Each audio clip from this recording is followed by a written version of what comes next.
Kaixo, ni Itxasorriz Martínez naiz eta labur saituko naiz azaltzen nire gibelea. Proiektu honek Arrasateko merkataritza lokalen egoera aztertzen du.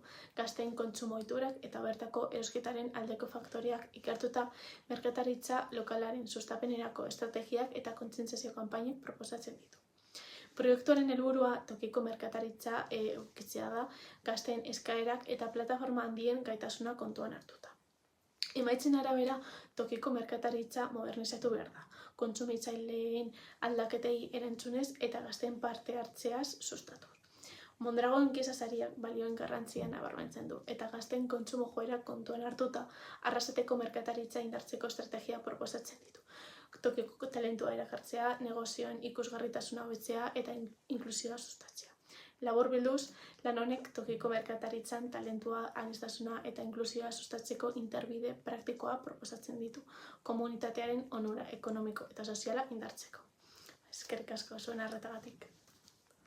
Galdera, zer lagun dezake gazteek tokiko dendetan gehiago erostea? Erantzunak. Gaztentzako deskontu bereziak egitea, sare sozialetan dendak promozionatzea eta komunitatean ekitaldi erakargarriak antolatzea.